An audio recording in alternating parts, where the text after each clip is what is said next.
विधानसभा निवडणुकीच्या अनुषंगाने भाजप आमदार विजयकुमार देशमुख यांनी सोलापूरकरांची दिशाभूल केली आहे. ऐन निवडणुकीसमोर उड्डाणपुलाबाबत दिशाभूल करण्याचे प्रयत्न करणाऱ्यांविरोधात युवक राष्ट्रवादी शरद पवार पक्षाकडून सोलापूर मार्केट यार्डासमोर गाजर दाखवून आंदोलन करण्यात आले.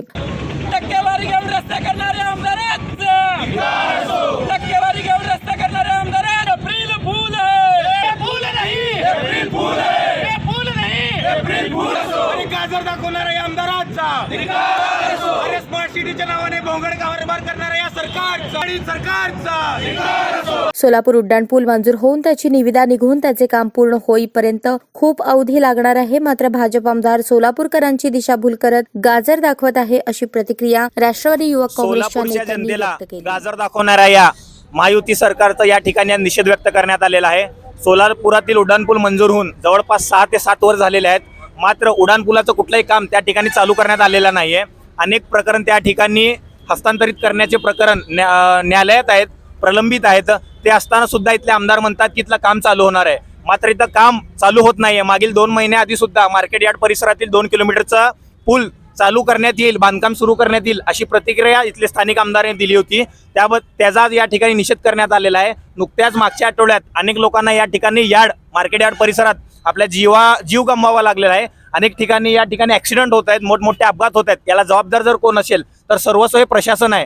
तर या प्रशासनाला या ठिकाणी त्यांचा निषेध व्यक्त करण्यासाठी, त्यांचं लक्ष त्या ठिकाणी लक्ष त्यांचं घेण्यासाठी राष्ट्रवादी युवक काँग्रेसच्या माध्यमातून इथल्या तमाम या भागातील युवकांनी, सोलापूर शहरातील युवकांनी एकत्र येत या ठिकाणी आज आंदोलन उभा केलेलं आहे. जर हे सरकार या ठिकाणी लोकशाही पद्धतीनं जर आमचं ऐकत नसेल तर आम्हाला त्या ठिकाणी वेगळ्या पद्धतीनं त्यांना त्या ठिकाणी ठिकाणावर आणावं लागेल. आणि इथले जे आमदार आहेत ते 4 टर्म आमदार आहेत.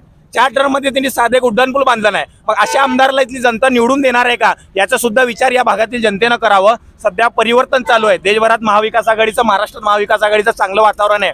आम्हाला इथल्या जनतेकडून अपेक्षा आहे की अशा भ्रष्ट, निष्क्रिय आणि गाजर दाखवणाऱ्या सरकारचं त्या ठिकाणी सरकार पाडून नवीन महाविकास आघाडीचं विकास असणारं सरकार त्या ठिकाणी येईल. तुम्ही 4 वेळा आमदार म्हणता, कोण आमदाराचं 4 वेळा नाव घेतलं नाही? इथले आमदार विजयकुमार देशमुख, त्यांच्याबद्दल आम्ही बोलतोय. ज्या भागात आम्ही आंदोलन करतोय त्यांचं नाव घेण्याइतपत ते खूप हेच नाहीत.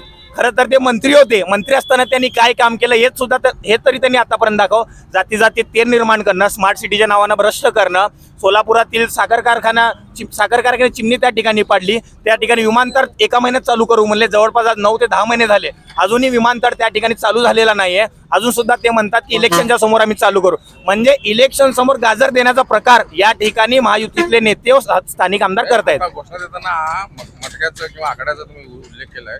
आकडा खेळणार साहेब, महाराष्ट्रात जर सोलापूर जिल्हा जर आपण बघितलं तर 2 नंबर धंद्यात महाराष्ट्रात 2 नंबर क्रमांकाला येतो. जबाबदार कोण आहे? त्याला जबाबदारीला स्थानिक प्रशासन आहे. इथले आमदार आहेत, ते प्रतिनिधीची ताकद नाही का? ती प्रशासनावर कडक त्यांचं वचक राहिलेला नाही का? 2 नंबर धंदे सर्रासपणे सोलापुरात मोठ्या प्रमाणावर चालू आहेत. त्यामुळे आमची जी युवा पिढी आहे ते बर्बाद होत आहे. IPL असेल, मटका असेल, याला विजयकुमार देशमुख जबाबदार आहेत. विजयकुमार देशमुख उड्डाणपुलासाठी जबाबदार आहेत. जे सारखं ते चॉकलेट देतात, मी 50 कोटी आणलो, मी 100 कोटी आणलो. 2016 मध्ये मंजूर झालेल्या पुलाचे 3दा टेंडर निघालेत, आतापर्यंत कामाला सुरुवात नाही. मग याला जबाबदार कोण आहेत? प्रतिनिधी म्हणून त्यांची जबाबदारी आहे. काँग्रेसच्या वतीने जे उड्डाणपूल या ठिकाणी माजी पालकमंत्री विजयकुमार देशमुख यांनी मंजूर केलं होतं, त्याचा निषेध म्हणून आज या ठिकाणी आम्ही गाजर दाखवून त्यांचा निषेध म्हणून आज आंदोलन केलंय. वास्तविक पाहता 2016ला या उड्डाणपुलाची मंजुरी मिळाली होती, पण आज 8 ते 9 वर्ष झाले, पण या उड्डाणपुलाचं अजून काम देखील चालू झालं नाही. आणि परत आता इलेक्शन जवळ आले म्हणून हे लोक आम्ही टेंडर मंजूर केले आणि आता काम चालू होणार आहे, असा एक जनतेला गाजर दाखवण्याचं काम या ठिकाणचे आमदार करत आहेत. तर या ठिकाणचा ह्या आमदाराचा आम्ही निषेध व्यक्त म्हणून आज आम्ही गाजर दाखवून आंदोलन केलंय. उड्डाणपुलाच्या अजून लँड ॲक्विजिशन सुद्धा झालेलं नाही आहे. कितीतरी केसेस न्याय प्रविष्ट आहेत. तर काम कसं चालू होईल? फक्त आमदारकी जवळ आली आहे म्हणून आम्ही लोकांसाठी काय तर करतोय हे दाखवण्यासाठी, लोकांना गाजर दाखवण्याचं, विकासाचं गाजर दाखवायचं आणि लोकांची मतं कशी घ्यायची यासाठी चाललेला हा त्यांचा प्रयत्न आहे.